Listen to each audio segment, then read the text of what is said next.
What comes to mind when I say wildland firefighting? You're probably thinking that wildland firefighting is something like out of a movie, with the theatrics and the drama, the life versus death.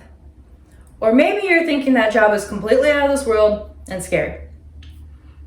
And sure, there's plenty of that heroic stuff happening. Trust me, I know. I was a wildland firefighter for 7 years. I worked on engines, hand crews, and I ended on helitech. I've seen many things and I've learned many things, especially about determination and perseverance. But what you might not realize is how humbling and how human this job actually is. Even with the dramatics, with wildfire all around me, I found myself dealing with things that I would have faced on any other normal job. In the heart of every wildfire, there's always a trainee. You'll find them. Someone trying to get signed off on their task book. Someone trying to prove themselves to become the future heroic leader of their own crew. Theatrics. Now, these task books were very essential. With every fire-related task, you got a signature. Pretty straightforward. Finish your task book, get promoted, become a leader. I faced a lot of training on and off the fire line. Most of the battle, though, in being a trainee was battling what was going on in here. Battling am I trained enough for this? Am I ready enough for this? All these thoughts that could make you feel insecure or doubt your abilities. But with time and a supportive crew, I learned to combat these thoughts and say, heck yeah, I'm ready, and I'll learn as I go. In doing that, I switched to a determined mindset, and I learned to persevere through so many challenges, and a lot of uphill battles. One hot summer day, no different from any other day, I answered a call from dispatch. A wildfire had been reported out in Kittitas Valley and was actively spreading. On my way to the scene, my mind went into boss mode. It's go time. On scene, I tied in with a homeowner behind the house. He was busy trying to turn on all his sprinklers and trying to wrangle his dogs at the same time. Now, one of those dogs is important for later. But back to business. Apparently, the fire had started from a trash pile he was burning, and it had jumped the fence into some brush and now was actively a wildfire.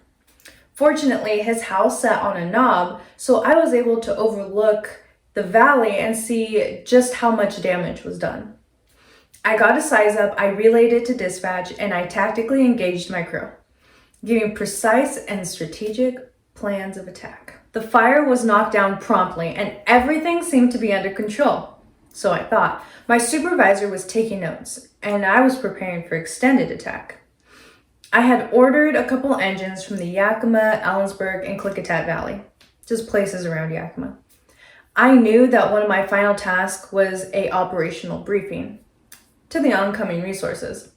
Luckily, I had my briefing checklist, and I was ready.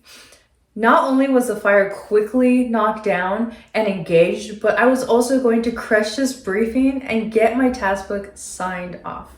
I started with this briefing, right? I started with the LCS, the tactics, the safety. I was following the checklist. Boom, boom, boom. All that was left was the important things. Radio communication, extended attack, meals, But just as I continued with my briefing, the homeowner's dog came up and started humping my leg just in front of everyone. And this isn't a tiny dog. This is a full-grown, oversized, fluff dog. I looked down and I'm like, what? What is happening right now? And I kicked the dog right off of me, and I laughed it off too, right? And some other guys laughed as well. Well, I heard underneath their breath. I think they were just trying to be polite. I tried to move past it, but I'm embarrassed. And the only thing I can think about for the rest of this briefing is this dog, but I try to continue. The dog quickly circles around everyone in the briefing circle and starts humping me again. And this time I can't get him off of me. What was I supposed to do? What could I do? Everything was happening so fast. So I did what any determined trainee would do. I continued talking. I continued with the briefing. But now I was weaving in between people while simultaneously trying to get this dog off me. So there I am. I have my briefing checklist and I'm like going behind someone, going in front of someone. I'm like literally weaving through everyone in my briefing circle, still giving the briefing, still hitting all the keynotes while trying to escape this humping dog. And on top of that, I have my supervisor trying to get the dog off of me at the same time. So now it's us three, my supervisor, the dog, and myself. And now it's like a conga line going through this whole thing of grown men weaving through this circle of people. Eventually, my supervisor was able to pry the dog off of me, and he's holding on to him for dear life, trying to keep this dog away from me. This dog is rowdy. After the briefing was wrapped up and the fire was switched over to a different IC, I was left to embrace my determination and perseverance. That surreal moment between laughter and disbelief.